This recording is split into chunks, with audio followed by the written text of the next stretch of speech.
പുതിയൊരു വർഷം നമ്മൾ സ്റ്റാർട്ട് ചെയ്തിട്ട് എല്ലാവർക്കും പുതിയ പ്രതീക്ഷകളൊക്കെ അല്ലേ. അപ്പൊ എങ്ങനെയാണ് നിങ്ങൾ ന്യൂ ഇയർ ഒക്കെ ആഘോഷിച്ചത്? ന്യൂ ഇയർ ഇങ്ങനെ ഓപ്പൺ എടുത്തിട്ട് ഇങ്ങനെ ചിലരിങ്ങനെ ഡെസ്കേൽ അടിച്ച് പൊട്ടിച്ച്, ചിലർ കുലുക്കിട്ട് പൊട്ടിച്ച്, അങ്ങനെ. അല്ല, എല്ലാരും ആ കണത്തിൽ പെടുത്തരുതേ. അനു ഭയങ്കരമായിട്ട് ചേഞ്ച് ഒക്കെ വരുത്തി. അനു എന്തൊക്കെയാണ് കലം മാറ്റിയിട്ട് കുക്കറാക്കിന്ന്. കൺഗ്രാറ്റുലേഷൻസ്. അങ്ങനെ വേണം, ഓരോ വർഷം ചെല്ലും അപ്ഡേറ്റഡ് ആയിരിക്കണം.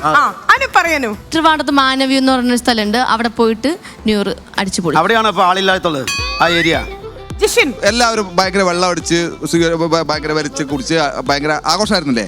ഞാൻ അതൊന്നും അല്ലായിരുന്നു. എനിക്ക് രാവിലെ ഞാൻ ഗുരുവായൂർ അമ്പലത്തിൽ പോയി നമ്മളെ കൃഷ്ണനെ കണി കണ്ട് അമ്പലത്തിലായിരുന്നു എന്റെ ന്യൂ ഇയർ തുടങ്ങാൻ. അങ്ങനെയല്ല, ഇത്തവണ എന്തെടുത്തിട്ടുള്ള റെസൊല്യൂഷൻ എന്താ? റെസൊല്യൂഷൻ എടുത്തത് ഞാൻ പിന്നെ ആശംസാ വീഡിയോ ചെയ്യില്ല എന്നൊരു റെസൊല്യൂഷൻ. നല്ലൊരു കൈയ്യടിയാണ്. ഓക്കേ ഓക്കേ, ശരി. തങ്കുവിലേക്ക് പോവാണ്. തങ്കു, എന്തൊക്കെയാണ് ന്യൂ ഇയർ പ്ലാൻസ്? ഇങ്ങനെ തട്ടുക, ഇങ്ങനെ പൊട്ടിക്കുക അങ്ങനെയുള്ള പരിപാടിയൊന്നുമില്ല. കാരണം വേറെ അനുവിന്റെ വീട്ടിൽ നിന്ന് സാധനം കൊണ്ടുവരാതെ പതിവ്. ഈ പ്രാവശ്യം അത് കൊണ്ടൊന്നുമില്ല. 2024 ഞാൻ വളരെ നല്ല രീതിയിൽ തന്നെ ഇതിന് മുമ്പത്തെ വർഷങ്ങളൊക്കെ പൊട്ട രീതിയിലാണോ? അല്ല, അങ്ങനെയല്ല. എനിക്ക് മദ്യം അങ്ങനെയുള്ള സംഭവങ്ങളില്ല. പല ഇത് മാത്രല്ലോ എങ്ങനെയൊക്കെ സെലിബ്രേറ്റ് ചെയ്യാം. എന്തിനാ അതിലേക്ക് പോണേ? ഇനി ഞാൻ 2024 ശപഥം ചെയ്തു. എന്താ ശബ്ദം? മോഹൻലാലിന്റെ ശബ്ദമാണോ? അല്ലല്ല, ശപഥം ചെയ്തു.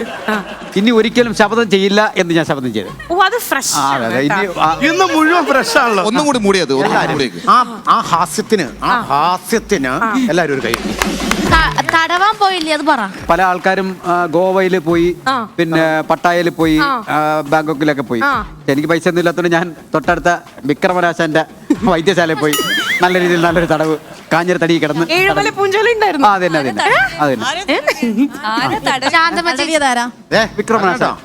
വിക്രമനാശാനാ തടവിത്. സാരിയൊക്കെ കൊടുത്തിട്ട് വന്നിട്ട് ശാന്തമ്മ ചേച്ചി എന്ന് പറഞ്ഞ് പറ്റിച്ചതാ.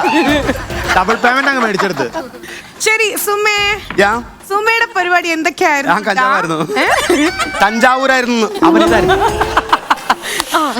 അപ്പൊ തഞ്ചാവൂര് ഭക്തിമാർഗായിരുന്നോ? അതെ അതെ അതെ, പ്രോഗ്രാം ആയിരുന്നു. ക്ഷണങ്ങളായിരുന്നു. എല്ലായിടത്തും ക്ഷണങ്ങളായിരുന്നു.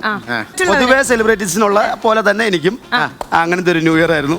എങ്ങനെയുള്ള ന്യൂ ഇയർ? ക്ഷണം വന്നിട്ട് എങ്ങനെ ക്ഷീണം വരുന്ന ഒരു പരിപാടി ഇല്ലേ ന്യൂ ഇയറിന്?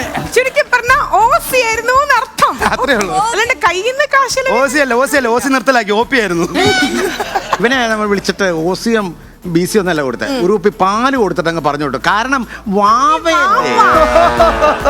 അനുവിന്റെ അടുത്ത് അനു ചോദിക്കുന്ന ഇങ്ങനെ പറഞ്ഞോണ്ട് എങ്ങനെയാണ് ആഘോഷിച്ചത്? അതല്ലേ ആഘോഷിച്ചല്ല, ലംബോർഗിനിയുള്ള ആരെങ്കിലും ഒന്ന് കല്യാണം കഴിക്കണം ഈ വർഷം. ആരെങ്കിലും നോക്കി വെച്ചിട്ടുണ്ടോ? ഇല്ല, കണ്ടുപിടിക്കണം. അല്ല, അത്രയും പൈസ ഉള്ള നിന്നെ കിട്ടുമോ? എന്ത് കെട്ടിയ എന്താ? അത്ര പൈസ ഉള്ള വേറെ ആരെങ്കിലും പോയി കെട്ടില്ല. ഒരാളുണ്ടായിരുന്നു, പക്ഷെ കല്യാണം കഴിഞ്ഞു പോയി. ഞാൻ പറയാൻ വന്നതാ. അതല്ലേ മല്ലികാമ്മയായിട്ടല്ലേ പോട്ട്. ശരി. പിന്നെ എന്ന് പറഞ്ഞാ മാസത്തിൽ ഒരു പ്രാവശ്യമെങ്കിലും മരുന്ന് ബ്രഷ് വാങ്ങിച്ചു പല്ല് തേക്കാൻ. ഇല്ല, അതെ, പല്ല് തേക്കാൻ. ഐഷു ജിജിയോ വല്ലപ്പരിക്ക് കുളിച്ചാൽ മതി. ജിജിന്നൊക്കെ ഞാനൊരു പുതിയ വർക്കിൽ ജോയിൻ ചെയ്തു. വർക്കല എവിടെ? വർക്കലായിരിക്കും. 24 ആയില്ലേ കേട്ടോ, ഒരു മാറ്റം ആരാ ആഗ്രഹിക്കാത്തത്? അല്ല, അവര് മാറ്റാൻ ഇത് കൊടുക്കരുത്. ഞാൻ എന്റെ ന്യൂ ഇയർ സെലിബ്രേഷൻ ഭയങ്കര സീരിയസ് ആയിട്ടാണ് എടുത്തത്. അപ്പൊ വീട്ടിലുള്ള എല്ലാവരും നീ തല്ലിയോ? സ്റ്റേഷനിലായിരുന്നു. അതായത് എന്റെ ലൈഫിൽ തന്നെ ഏറ്റവും എനിക്ക് പ്രധാനപ്പെട്ട ഒരു കാര്യം, ഞാൻ 12 മണിക്ക് മുന്നേ കിടന്ന് ഉറങ്ങിയായിരുന്നു അന്ന്. ഉറങ്ങിപ്പോയെന്ന് എനിക്ക് പറയാനുള്ളത് ഈ പറഞ്ഞ പോലെ ഇങ്ങനെയുള്ളൊരൊന്നുമല്ല. അത് വ്യക്തിപരമായിട്ടുള്ള കാര്യങ്ങളാണ് ഇപ്പൊ പറഞ്ഞത് എല്ലാവരും. പക്ഷെ എനിക്ക് പറയാനുള്ളത്, ഈ വർഷം വെള്ളപ്പൊക്കം ഉണ്ടാവരുത്, മാസ്ക് വെക്കാനും നമ്മുടെ കുടുംബങ്ങളൊന്നും പട്ടിണി അല്ലെങ്കിൽ അത്രയും കഷ്ടപ്പാട് ഓരോ വർക്കുകൾ ഇല്ലാതെ വരിക, അത്തരത്തിലുള്ള ബുദ്ധിമുട്ടുകളൊന്നും വരരുതെന്ന് പ്രാർത്ഥിക്കുന്നു. അത് തന്നെയാണ് എല്ലാവർക്കും വേണ്ടത്. നമ്മുടെ മനസ്സിൽ മാനവരായ എല്ലാവരും നന്നായിട്ട് ഇവിടുന്ന് പറഞ്ഞു വിടരുത്. രാവിലെ മുഴുവൻ എഴുതി പഠിച്ചത് അത് മുഴുവൻ.